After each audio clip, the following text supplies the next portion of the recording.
This government meeting is brought to you by Eastworks and our local cable subscribers.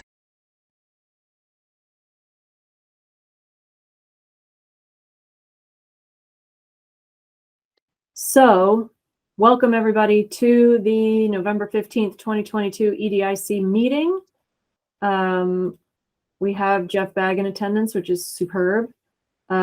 So I'd like to call us to order. And has everybody had a chance to review the October meeting minutes? Cassie sent them in late October, and I sent them again this morning. Sorry for the delay and reminder.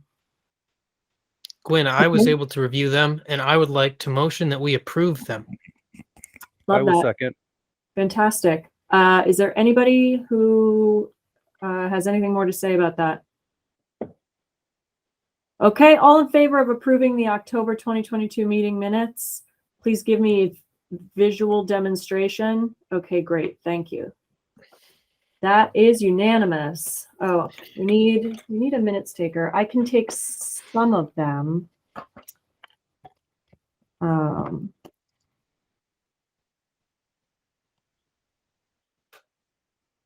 Meeting minutes. What's your name, Chris? Units. Okay, we haven't got anybody here from the public, so we will carry on. Jeffrey Bagg, you shared with me that you don't have much to share, but you have nothing. What would you like to share? I think I'm going to do a whole pass. Just no current updates right now. Fantastic. Well, actually, I'm going to make you say something. Union Street, do we have anything at all about whether anything more will be happening in the next several months? And I think that goes to Mo. Mo, do we know anything?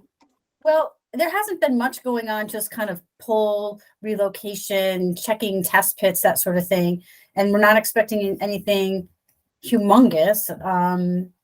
And after speaking with Lindsay, we decided that very early in December, either the first or the second week in December, we're going to be taking a pause.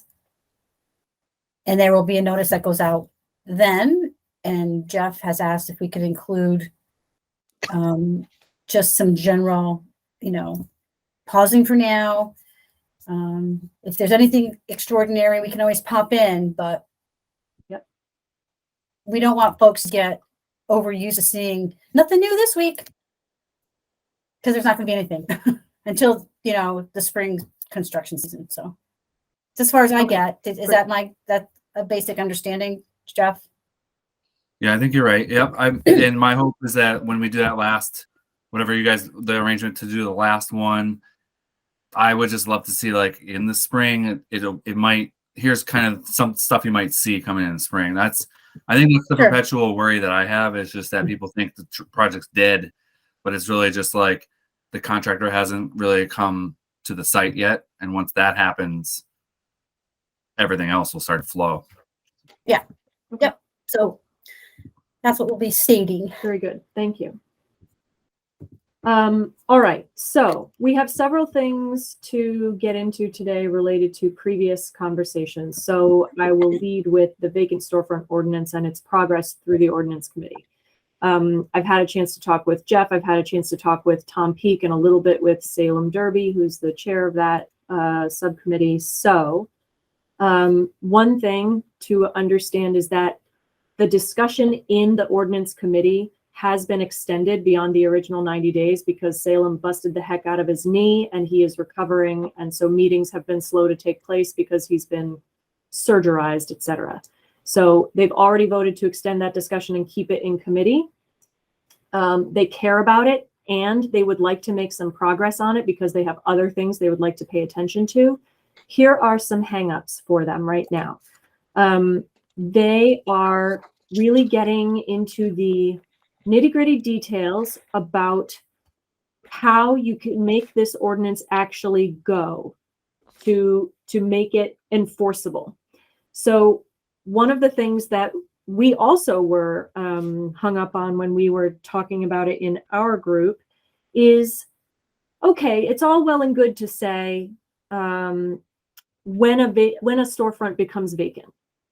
Sure. Okay. How are we going to know the day? How are we going to mark the day that a storefront becomes vacant? Who's going to know that? How are we going to enforce that it is known?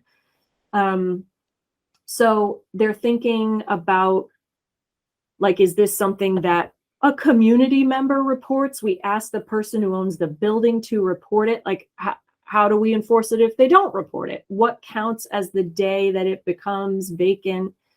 Is there, because that day then results in a timeline of events. How do we do that? So in talking with Tom Peak ever so briefly, he said, if you have further thoughts on that, we would really value some more perspective on it. It would help us make some progress. So that's one thing. And the other thing is, I really should have written it down. I've known about it all day and now I'm having a blank slate. Jeff, you might have to fill me in here. But one of the other things is, who's going to maintain the database of here are the vacant properties? Because we had that great idea too. And we discussed in this group, not it, we're a group of volunteers. And also, who is going to do it? You know, members of city staff already have job responsibilities laid out. We need to create something that is reasonable and doable and can fit within some existing job description in a way that is not overly burdensome. So those are the two things that seem like particular pain points for the ordinance subcommittee right now. Would you like to get into that conversation here? Noodle out loud? Jeff Bag. I love noodling out loud. That sounds like a great thing to do. If there's not, maybe there's a third one, which is the getting the building commissioner to review the draft and understand that even with the inventory kind of question aside, there's actually, like, it's written in that the building commissioner shall be doing certain things. And it seems like one of the hangups has been getting the building commissioner to review it. Mm-hmm. So I think that I had that on my short list of things. The planning department is involved. You know, the city planner has a role. And then the public art committee all have roles. I think for the purposes of keeping it going, I think the planning department can keep the inventory. I don't think that's out of the realm of, like, things we can try to absorb as part of this. There is the question of the first question about, like, when do we count day one? I think is a really, I have reviewed this before, but as kind of like thinking about this as becoming real, that actually became like a really important part. I had just a note in my margin here that, you know, there seems to be an opportunity for an owner shall notify the city upon a vacancy, right? So we're kind of expecting like this, like an honor system, shall notify us, or, you know, the city, you know, if so notified or becomes aware, we just need a mechanism that maybe the city, so like, let's say someone says, oh, I drove by Union Street and so it's such and such is vacant now, and they submit something in writing to the city, and then we would have maybe one more step, which is to notify the owner that on such and such a date we identify that your property is vacant for the purposes of this ordinance, and then that starts the 90-day timeline. There's a couple different ways we can do that, but that is going to be the way, like, I'm guessing that's going to be the way we find out about some of these. It's just the observance that the space is, like, vacant. And then my last quick thing before I pass it to David is just that I think it is important as we talk about this with people that an owner has 3 months to remedy this. So none of this fines and the impact of the ordinance doesn't start for at least 3 months. So I think just in conversations with people, that's important that I wrote, like, the first 3 months are free, because there's always a natural timeline for an owner to need to get a new tenant. But the first 3 months is not an immediate thing, but the timeline starts. So I think with that, I'll stop. Okay, thanks, Jeff. David. I mean, I have lots of questions about what constitutes a vacant property, especially if there's rehab or refurbishment that goes in. You know, a person, like a landlord can say, I've rented the property, but they haven't moved in for who knows what reason. Like, is that still vacant? I don't know. Like, they have a renter who hasn't moved in yet. I mean, it could go on forever. There's lots of ways like that. Regarding what Jeff was talking about, I mean, is there an inventory that's in a spreadsheet somewhere that is visible? I mean, because it's easily possible to import that into any website to create a listing of these are available properties. Happy to lend my expertise there, but it's one of those things that can be done pretty easily without needing to build like a whole website and system. Yes. So on that latter point, agreed. And it's actually that spreadsheet does not exist. We do not have anything like that currently. And so we need to figure out the workflow that makes that exist in the first place before we can get to the point of how do we make it publicly available? Because that is our goal, to set it up in a way that it's available on a web page so that somebody who's interested in setting up an establishment in some fashion in Easthampton could specify, and here's the square footage I'm looking for and that sort of thing. I mean, we could easily do that with a Google form to a spreadsheet that I can embed the results into a web page. Yep. So it can be really done simply where all you're doing, or whoever's managing it, simply approves a spreadsheet row in a Google sheet and just says, yep, this is good to go. And then it's visible on the website. Any website, you tell me where to put it. Okay. So there's that, and then there's figuring out exactly, as Jeff was suggesting, the workflow of who would submit that form. So is it a matter of we put the onus on either the owner or the passerby who realizes it, they submit the form. You may end up getting duplicate ones and you just say, yes, we know now that it's this one that is vacant, yada, yada. And that's what results in that, that information existing. And to your point about what counts as vacant, we've had some discussions about that in the past. I could go back and grab some of our previous EDIC minutes, maybe. I think that we talked, so one of the primary foci of this ordinance is not to penalize people for like things moving slowly, but to say what we don't want to continue to allow is spaces to just look dead for months and years at a time, especially in high traffic, high cross fingers pedestrian areas. We want to make spaces look activated and actually feel vibrant. So the ordinance builds into it, how can we activate this space using art as an opportunity? So we've got this vibrant arts community. What are ways that we could invite local artists, even high school students? We talked about how we could coordinate with the ECA to get art into those spaces, even if you've got, like, I know I've got a tenant, it's going to be 6 months. What's a little temporary little exhibit we could put in the windows, for example, in the meantime? So it's something along those lines. And putting art in that space is not there's a little bit of admin that a person or somebody, like, we'd have to figure that part out. How do you get that in there? But activating the space with art takes away the penalty, the financial penalty. So I'm going to stop talking. Paul. Yeah. I had two thoughts. I can only remember one of them right now. So I'll just give you that one. I guess I had a theoretical example of a situation, and I was just wondering what the idea was here. And it kind of relates to something that David said.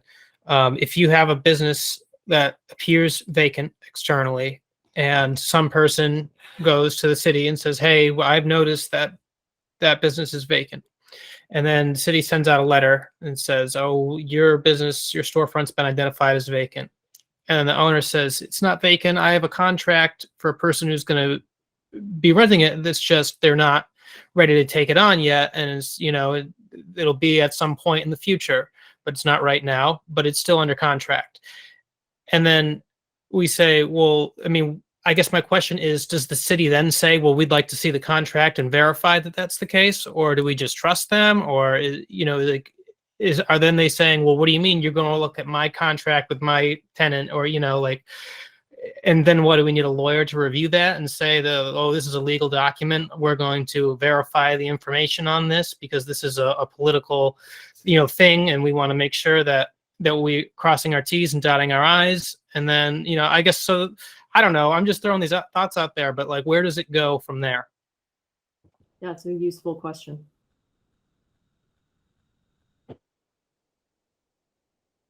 David. I think that's kind of the carrot and stick part of it, is that I feel like if we're going to be enforcing some kind of stick here, the carrot needs to be, we want to create a method whereby we're helping businesses or landlords get new tenants.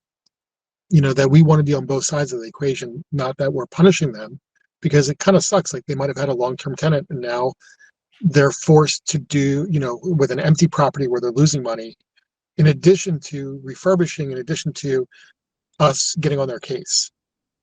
Like, if it's coupled with, we want to help by having a listing of open storefronts to get new businesses to move in, I think it's, we're both helping you, but also trying to move the process along.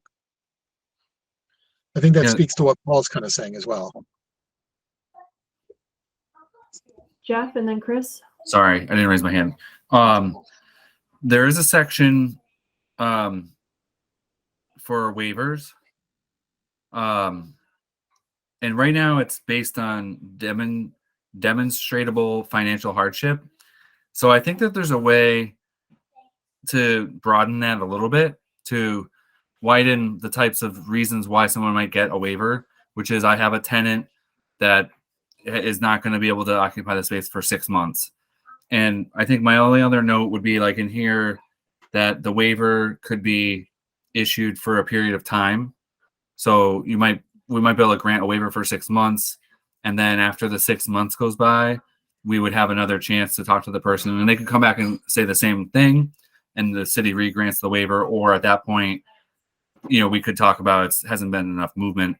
We will always do what we can to encourage or support them getting tenants, but that's often something that the city has no financial incentive program. We've done it through permitting, like relaxing all the permitting requirements, make it as easy as possible. But I have seen, like, some tenants have to do renovation work, and they have to get permits, and that takes time. They get a contract. Like, all that should be like a reason we could waive this. And I think this is really geared for the egregious situations where, like, the street will remain unnamed that is currently has 4 vacancies for no apparent reason. And it's like, it would have been great to have started that clock ticking. Yeah. Because I don't know that there were waiver opportunities, but by now we could be at least forcing public art or talking about fines to figure out what's going on. But Right. I think there's a way to work it in the waivers. That was my point. Okay. I do think that, Paul, you have a good point. Well, like, what is the logical extreme of how you make that decision about granting the waiver? It's not like we don't have enough staff to be like, and now let's poke into your business as your little contract between you and your prospective tenant. Like, neither do we have the staff to do that, nor I don't think do we have the will to do that. I don't think that's our business. Yeah. So I hear your point. You're taking that to a useful place for us to think about how we can artfully put boundaries around what that waiver scheme looks like. Chris, and then David.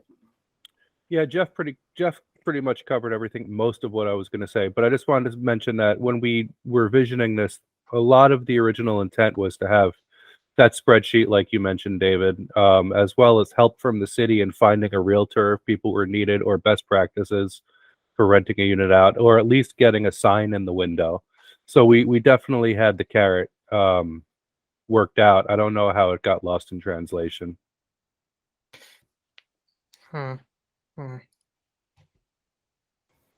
David, then Paul. Oh, David's done. Paul. I just wanted to mention, because David's new to this conversation, at least, that, and at least another part of this, I don't know if it still is, but I thought it was important that as a part of this, what we're working on is to have the inspections done regularly, and try to get these situations where some of these buildings that are unsafe, that they're being looked at regularly, and that the owners are committed to making these repairs, and also that they're not having like homeless people living inside of them, and just contributing to public safety risks. It's Right, true. and that's sorry, part Gwen. of the Chris. Go ahead. I'm sorry. Well, I think that's where Jeff is going with. We would really value any interaction at all with the building inspector about this prospective approach. And so it's becoming an increasingly high priority to have that conversation at all, because that's a really important part of how this thing actually works and why we can make it enforceable in the first place. And we don't want to enact legislation that then results in basically an unfunded mandate. Like we have no buy-in from the people who are meant to do it to actually do it. Chris. I was just gonna jump on what Paul said and say, another reason with the building inspector is to prevent these long-term problems from happening. Like the Moriarty building in Hurry and Scurry probably wouldn't have happened if there was a regular inspection going on. Probably doesn't mean it wouldn't, but it definitely would have been another fallback from that happening. Yeah. Yeah. Jeff. Just one thought on the building inspector, to see whether when that conversation happens, it might be with ordinance at this point. Kind of the nudging is that the building inspector come to an ordinance meeting. One thing that we might try to be prepared for is that grappling with the workload, about requiring a periodic inspection. But I think the strategy might be that I'm pretty sure that the people listed, so I think there's the fire department, fire chief, the health inspector, and the building inspector, I think they all have the right to enter a building like presumed to be unsafe. So, it's kind of just balancing that out with them, is that they have the authority to do this.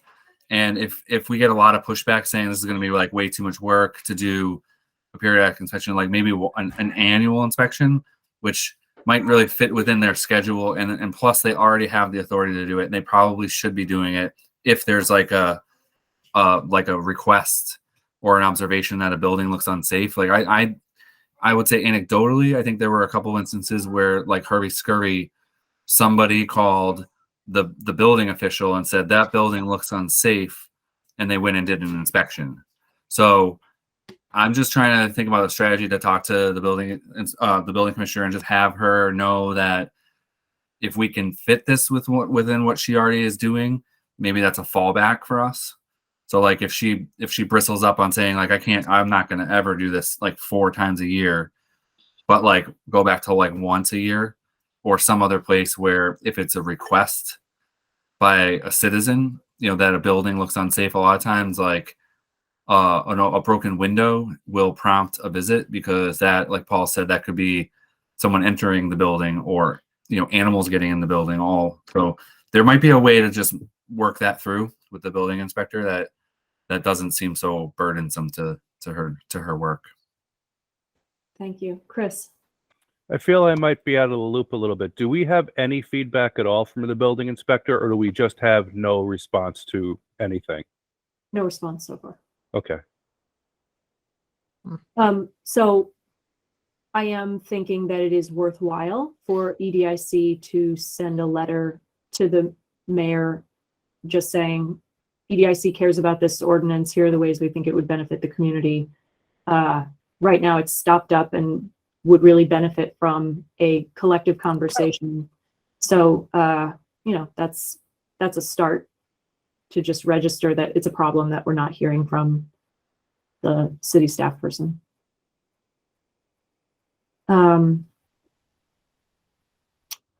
So what do you think? Shall we basically write down some of the things that we've discussed and send them to ordinance committee and say, here are some of the things that we talked about. They're not necessarily solutions, but they're options maybe, or some I guess, some guide wires. I don't know. What do you think? Is that a Thoughts? step? Mo, Thoughts. say that again. Suggested offerings, thoughts. Yes. Okay. Doesn't, not something so rigid, Yeah. but Okay. we have thought about it. Yep. Okay. Anybody else have anything else to say about that? Okay, so there will be 2 action steps. One is to send a collection of a synthesis of our conversation today about some of the ways that we're thinking about options, and I will. Well, so about the letter, I said I'd draft on that and bring it to this meeting. I didn't do that. What do we want to do about that? Shall I just send a letter on behalf of EDIC? Do you guys want to see it beforehand and give it the heave-ho, or what? I don't feel like, I trust that will collect what we've talked about and represent that well. I don't need to see it. Okay. Paul, Jeff, anybody care? Okay. All right. So we got 2 tasks. We're going to send notes on options to ordinance. I did have one quick comment on the letter. I think, Yep. now I'm not on your committee, but I think keeping it kind of vanilla Mhm. would be probably the best approach, but just be kind of like concise to what you already said it. Just, I think keeping some of the editorial, and you wouldn't do it. I'm not saying you were going to do it, but just keeping it kind of vanilla. It would be nice to get input from this person that they haven't like responded in a while. That kind of thing might be a good nudge. Yep. Thank you for that. I think we can move on to the next topic. Is everybody okay with that? All right. So last month we talked about Easthampton Hot Tub's predicament with the natural gas moratorium, and that got us thinking about a larger possible effect on development in our city. So I have a message from Tom Brown today saying he checked on the natural gas hookup with the new school in the face of the moratorium.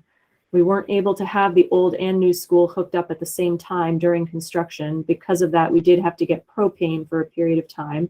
However, when the old school went offline, they did allow the switch over to the new school because the new building was projected to use less gas than the former school.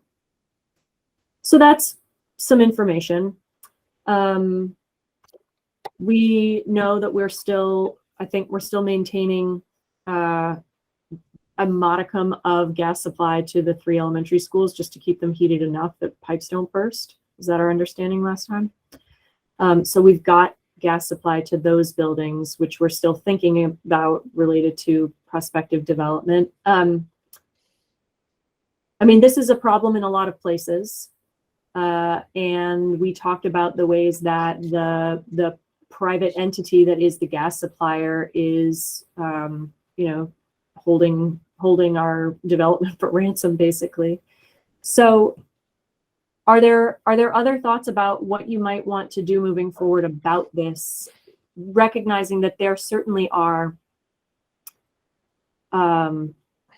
groups that have coalesced around this idea in Western Mass, in Central Mass, about the pipeline and what that effect is on the community? I think that there's an interesting challenge trying to balance the idea of environmental protection and sustainability with the desire for reasonable development, given what energy options are currently. So anybody have thoughts about that?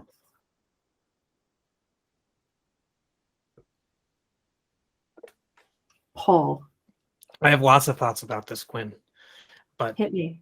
it's such a complicated issue.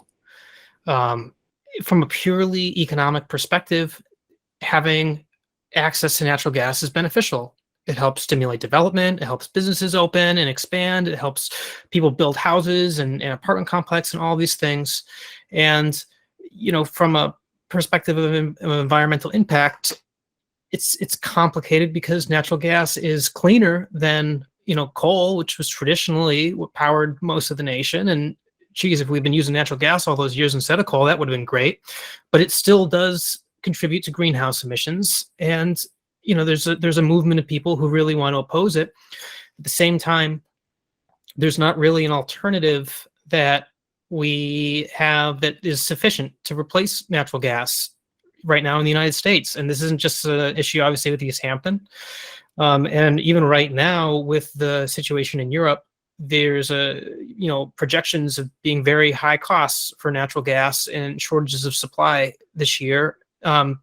Because a lot of even international suppliers they're rerouting their supplies, and it's just a whole mess right now.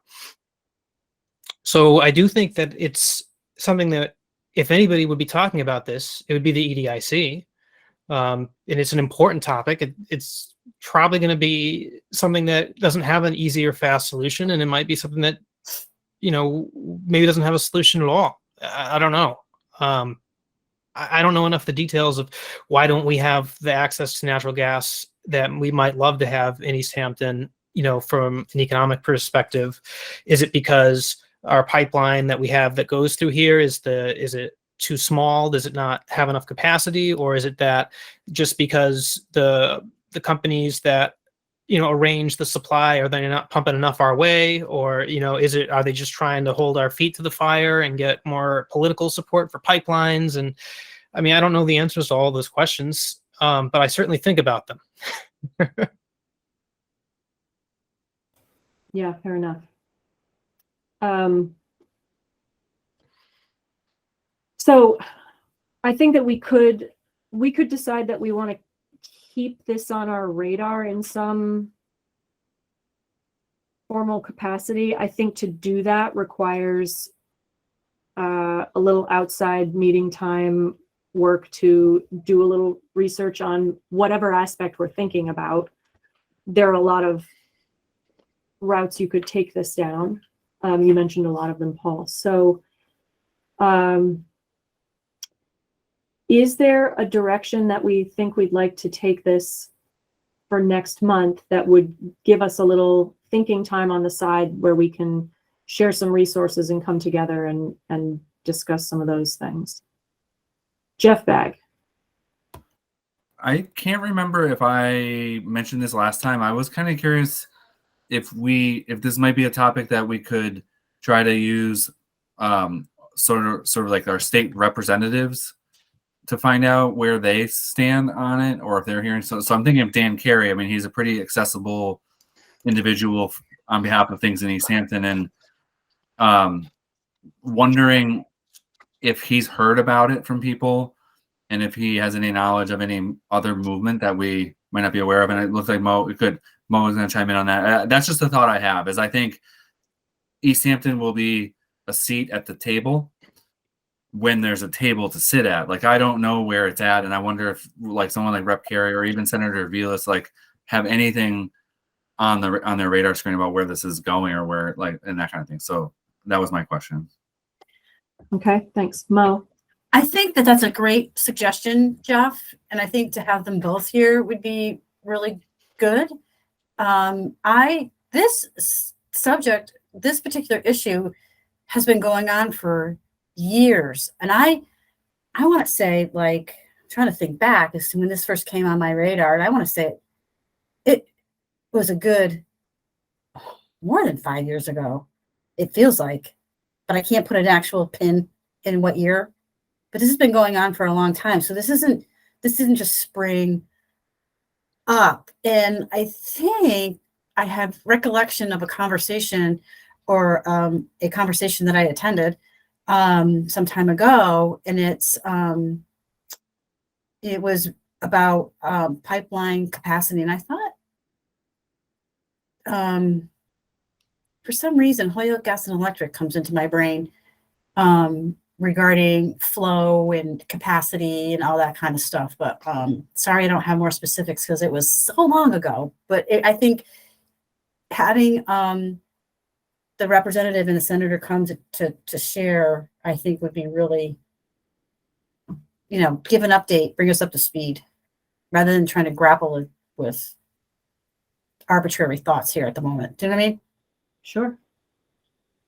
Do you have any recollection of what the vein of the conversation was, if it in fact involved Holyoke Gas and Electric? Well, it was. Oh God, no. The only thing that I can recall is just the capacity. Okay. Thing. Yeah. Well, what? And I don't know. And they were talking about some sort of solutions around that, but it doesn't seem like it ever really materialized.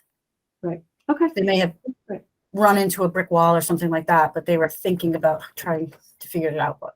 Okay. Cool. Paul and then David.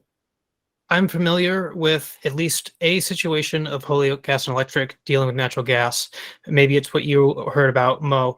But I know that in Holyoke, there's an intake or a pipe that's running to Holyoke. I think it's coming from the Springfield area or West Springfield. And then it is a 12-inch diameter pipe.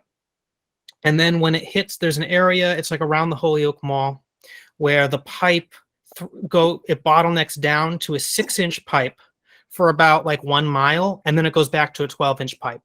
Yeah.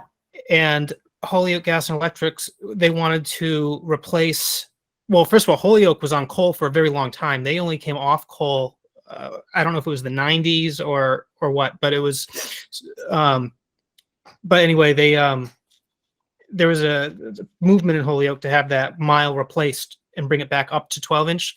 It hasn't been done. There's some political reasons for that, but that is the situation as I understand. And I think HG&E was looking to open up some more electricity generating plants using natural gas. And they were also looking at something, bringing in waste that they could burn, like using the train tracks. So they were looking at different options for generating power and trying to do it as clean as they could. Anyways, that's my knowledge about Holyoke. And I don't know if that pipe or that little bottleneck affects us. It may or may not. It sounds familiar, Paul, what you're saying. So Interesting. I mean, they have their own like really unique energy infrastructure in that city. So really useful perspective. David.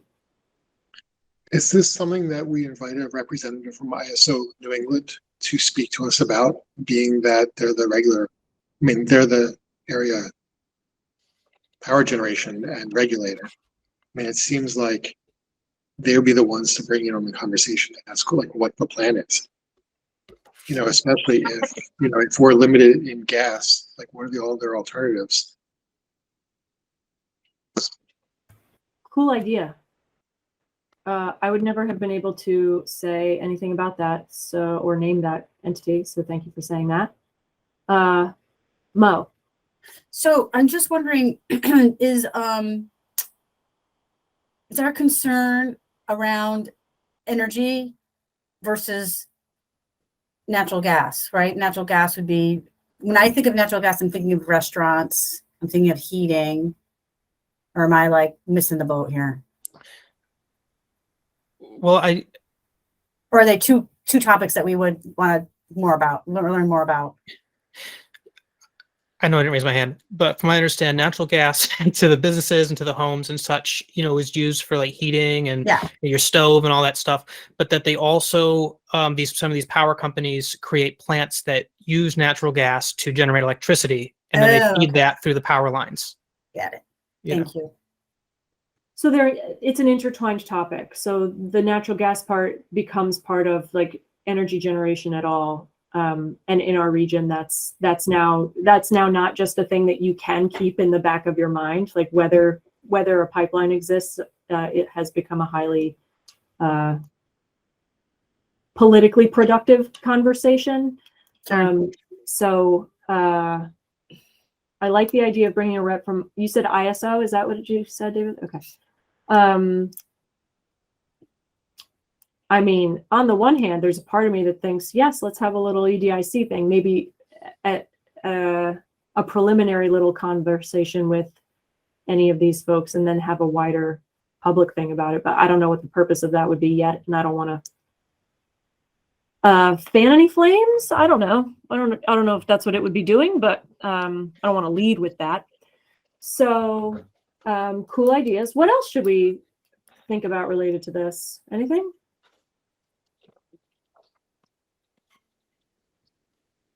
All right, who wants to write to Representative Carey or Senator Velas?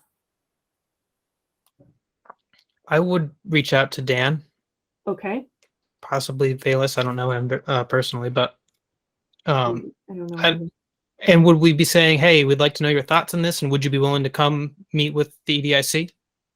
Yeah, I think we're interested in knowing the extent to which they hear other questions or concerns about this kind of thing from other constituents, and if they could bring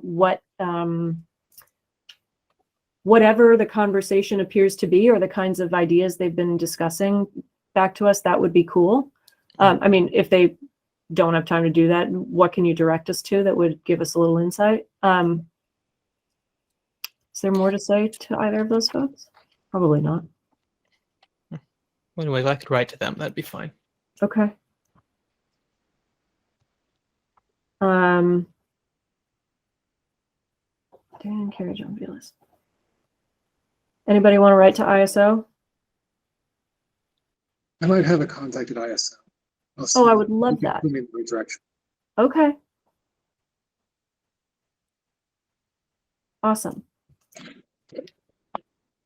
All right. Do we have more to say about this right now? No? All right. Next up, overall, the EDIC role in ongoing city level thinking about housing. And I wrote on here ADUs by right because at our October meeting, we wondered aloud, how has that gone? Guess who didn't do her job and find out? Me. There's a lot going on. So I can still do that. Maybe. What was our thinking? That we would get in touch with Barbara LeBombard and see if she had a way of figuring that out? Who do we think knows that? Jeff Bagg, who do we think knows that? It's a great question. I mean, the ADUs by right, I would, Barbara might know, but they don't have like a process with Barbara per se, the city clerk, that is Barbara's city clerk. If Gwen, I hate to couch it this way, but if you were to email me, I can get it to Eli. Block is our newer assistant planner, and I'm pretty sure I'm pretty sure we have not gotten any applications for new ADUs. But the thing that he could do, I think, on our collective behalf is talk to the building department and find out if there were any building permits issued for new units, like a second unit, basically. Okay. That's the ironic part of changing the zoning to make it easier, is that the planning department doesn't see them anymore. Right. But I think that would be a data point. We are ahead of the curve in terms of communities who have kind of allowed them by right. I think the problem that we've encountered at the same time that we finished kind of like making the zoning easier is all this pandemic stuff where interest rates are higher now and the supply chain is tough. So that probably has put sort of a damper on people's interest in actually building them. But assuming we come out of this, we'll be all set with that. One thing that it's a little bit of a forecast, maybe for like 2 meetings from now. Okay. I think that we are probably going to start talking at some level about Airbnbs, and there's a little snafu, like you might call it, in our zoning, which it's not clear where a Airbnb falls.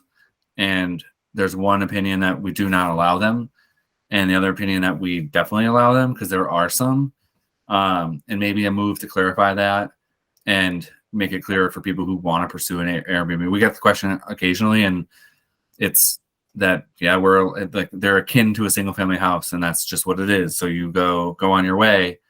But that was a sidestep away from the ADUs. But I think if we can track down ADU building permit data, that might be useful. I don't think there have been any, but there might be.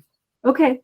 So your latter point is useful because the second thing on the agenda under this topic is non-residential investors. So Airbnbs are sometimes like an ADU in that you've got the person who owns the place in one part of the property and then they're renting it out in some other fashion.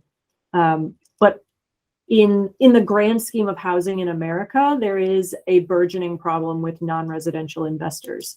And when we talk about the importance of affordable housing in our area in particular, I'm not sure that we necessarily know how big a problem that is. So we've talked about Airbnbs before as part of our thinking about housing, and we have had a few maybe light touches on the topic of ways that you might regulate Airbnbs or not in our city.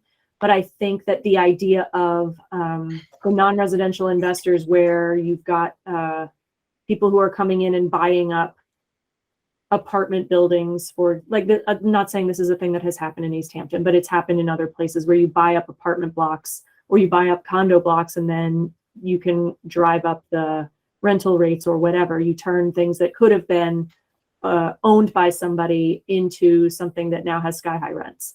So it's worth thinking about, and I think the EDIC cares about that stuff and helping figure out something that is reasonable, that doesn't make it impossible to be a landlord. Like there is room for being a landlord, being a tenant, and also what does it mean to also make room for wealth building in the form of homeownership and that sort of thing. So Paul. Yes, I was thinking about this after our last meeting, and I think I take exception to the ideas of non-residential investors versus residential investors being good or bad. I don't think that it would be a bad thing. In fact, I think it'd be very desirable for Easthampton if external investors wanted to, or non-residential investors wanted to come into Easthampton and build affordable housing. But if we're going to penalize non-residential investors, we're going to make that less possible.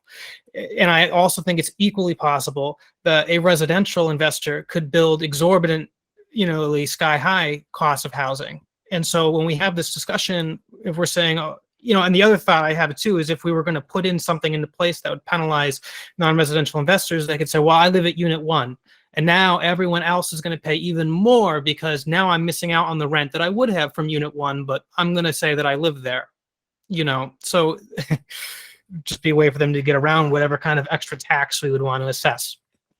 But anyways, the point is, what I think we need to be looking at is, are the housing costs, affordable? And I know that's as within a certain percentage of the area median income, or it's based on that.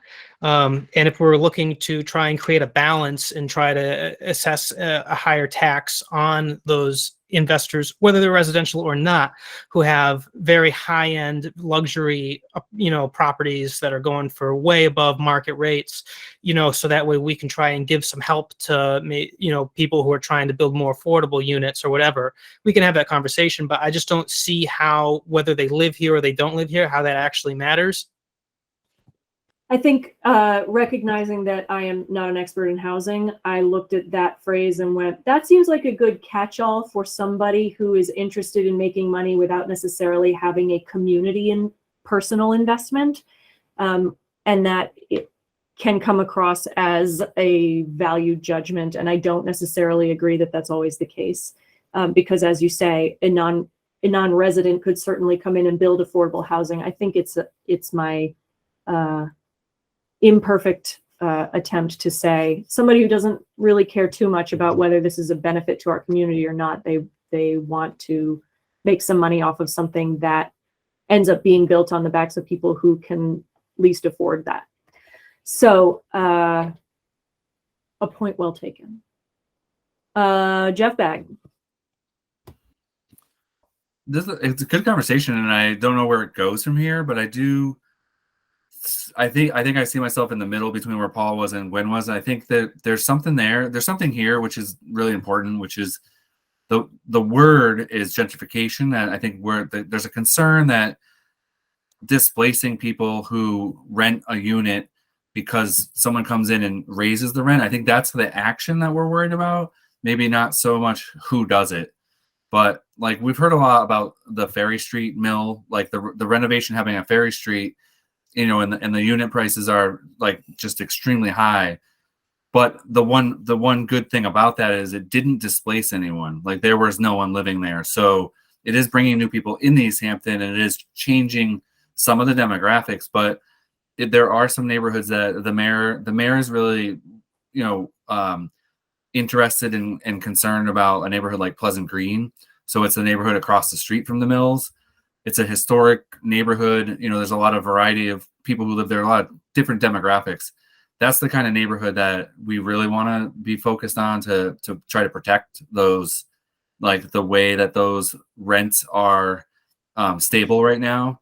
That would be a big change for us, is if some of those blocks got purchased and then by action of raising the rents, people had to leave. That's, maybe it's not really who does it as much as the action of that change. We are going to be embarking on a project for Pleasant Green at some point in the next year, which is to, you know, really try to look through like an equity and inclusion lens and reach out to neighborhoods like that, because there's really a diverse group of people who live there that, you know, they don't come to like town hall for a meeting, you know, and how do we engage with those people to see how things are going and what things they may need. But that was the way I see it, as an example of that change happening more so than who might do it. But anyway, I just wanted to add in that note. Okay. We also talked last time about inviting Kyle McQuaid of the Easthampton Housing Coalition, the newly developed thing. He's a student and it's a semester right now, so he struggles with this particular timing. So I'm going to get in touch with him and see if there's something that we can come to some agreement on that would be better if he wants to come and have a conversation with us, because it seems like he's got a class at this time. But that would give us some indication of the kinds of things that they're talking about. Their most recent meeting was the same day as the new K-8 school building opening. And so I didn't go to that meeting. I instead went and had free pizza and walked through the gorgeous new school building. And that was delightful. I know that the Easthampton Housing Coalition is having a struggle getting consistent representation at its meetings. Like, we had a lot of really enthusiastic interest at that in-person first kickoff meeting, and that has petered out somewhat. So there's something there that is well intended, and we've not necessarily got the people power right now to make that go consistently. So if you are interested in that, let me know and I will hook you up with Kyle McQuaid and you can get on the email. Because it's not a formal city entity, just people who care about housing and affordability in the city. What else would we like to do with this idea? So you're saying that maybe January, February, this conversation about Airbnb related zoning-ish may come up. Jeff? Okay. Are there other things that we would like to be proactive about related to housing, or would we just like to see if we can set up a time to talk to Kayam and have a discussion about how EDIC and the Housing Coalition might want to think together?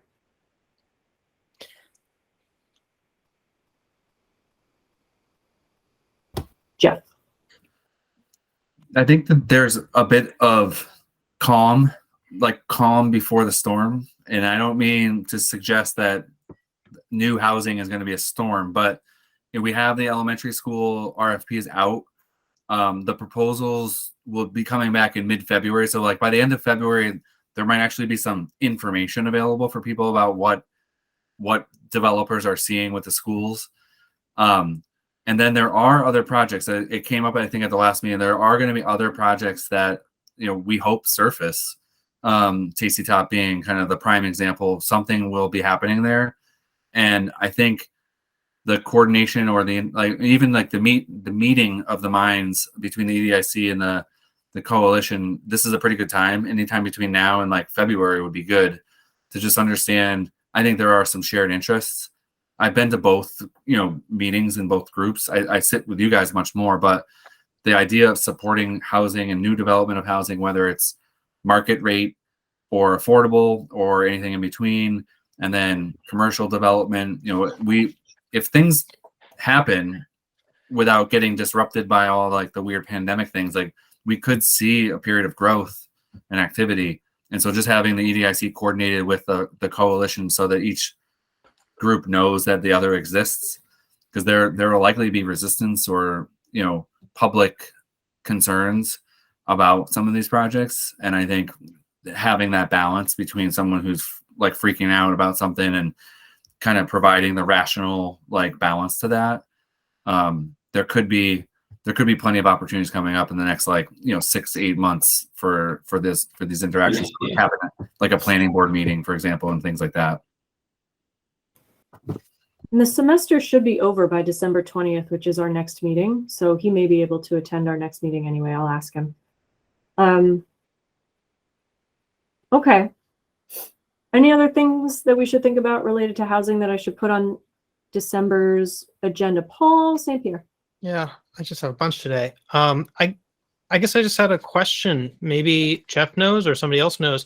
Like, how is it determined like what our number of affordable units in Easthampton actually is? And I guess what I was thinking about was if somebody built an ADU and had their in-laws living there or something, or even rented it out to somebody, another family or another person at a low cost, like would we know, would that contribute to our numbers of affordable housing? Or even likewise, like if there was a single family home that maybe it's like really old, and so maybe it's not very expensive for people to live in, how do we know, how does that contribute to our numbers for affordable housing? Yeah, I think the only way that it counts on the inventory for housing is that it's officially designated as an affordable unit through the Department of Housing and Community Development. So DHCD has a process.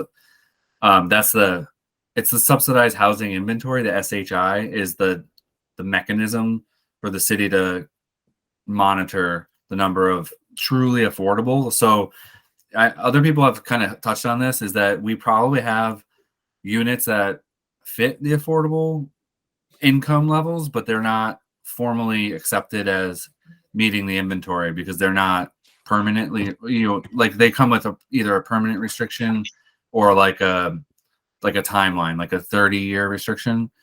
That's the state's program. Just as a FYI, I mean, that's where we're at. Like roughly the numbers, like 7% of the units have achieved a formal affordable range because they've been kind of approved and documented by DHCD. So, Paul, I think you don't seem happy with that, but I think that's the way the numbers work, is that they have to be formally approved or documented. Sorry. Do you have a rebuttal? an extended rebuttal? Huh? Me? Yeah, you. Oh, well, okay. That just grinds my gears, Jeff. That you're telling me that we most likely have units that are contributing to our quota, but we're not being recognized for them because they don't have a 30-year deed restriction on them. Our goal is that 10% of our units, our housing stock, has 30-year deed restrictions on it in order to qualify for this. Well, and the thing that really grinds my gears is that this is being called truly affordable housing. Well, truly, what our affordable housing numbers are probably are quite a bit higher than what have 30-year deed restrictions on them. Yeah, Paul, I get it, but I think like the thing is that there's no predictability. There's no guarantee that the next day the property owner doesn't jack up the rent to match market rates. So there's no reliability on any of those. We're thankful and like it's good, but we have these neighborhoods that could flip it over a short period of time by a property owner who, let's say they get they need to replace the roof, and they could pass those costs right onto the tenant, and that unit is not really it's not affordable anymore. I don't want to get too far into it because it's not my protocol. I just answering the question, but I think I know, I'm not mad at you, Jeff. State seeks that is because it gives the reliability of a 30-year period of time, which the units are then restricted to stay that way, and that eliminates that fluctuation that any landlord could turn around the next day and change the rent. And so that's why we get special credit and attention for those units that are set aside for a period of time. Okay, helpful. Chris, if you have a short thing to say, you can say it, but we have to end the I meeting. do. I'd also mention that when the state puts in those quotas or those recommendations, it is keeping in mind how they measure it. So I mean, that stuff is taken into account, that we might have more, but what we officially have on the books is what they're looking for. So they're not really looking for their 16 units or whatever it is per year. They're looking for much more, and they're expecting 16 official units to come through a year. And I forgot my second point, so I guess it doesn't matter. Well, I think that it's a useful reminder that there's like a the public person looking at the world going, what counts as affordable versus the government's definition of affordable, which is a paragraph with a lot of asterisks in it. And I think that fact is important to just keep in mind. So I see and I hear and I understand your frustration, and also, I mean, definitions are what we are good at in government, and getting real finicky about it. And I think that it's a useful perspective to say it's about the reliability, and the reliability that you have in a private owner who doesn't have any particular restriction does mean that things are a little shaky. And so you can't know from day to day, year to year, whether that same unit is going to be the same degree of affordable. Just one more. Can I just say one more thing? We also did a housing study a couple of years ago that will have detailed, at least in some manner, how much affordable or what the average rents and housing costs are, which is probably not an official. I mean, it's official for the city, but it doesn't go to the state as an official source. But we periodically do that, probably every decade or four. Yeah, I was going to just concur that it's the census data that that's all baked into that housing production plan. So it's not as if those units weren't acknowledged. The average median rent is also included in there. And so the affordable units are below that, but there is notation, Paul, for like kind of the number of units that achieve that average market rate for rent. So there is data. It's just different for the state's calculation. But it grinds my gears too, Paul. Thanks, Chris. I do appreciate you saying, well, your point that they make these criteria assuming that there's going to be people that don't get included in that. But you can only have so many people that make 70% or below of the area median income before the area median income drops. And now you haven't met your quota anymore. Yeah, you know, that's true. Math. Exactly. It's math. It's math. There's a lot of it in the world around us. All right. I've loved every moment of this evening's conversation. Thank you for sticking with it all the way through 5:04 p.m. I would like to propose that we close the heck out of this meeting. Does anybody disagree? All right. All in favor of going away now? Okay. I'll see you on December 20th, and we'll see what we come up with. All right. Bye, folks. Thank you. Bye, Happy everybody. Thanksgiving. And to you. Too. This government meeting is brought to you by Eastworks and our local cable subscribers.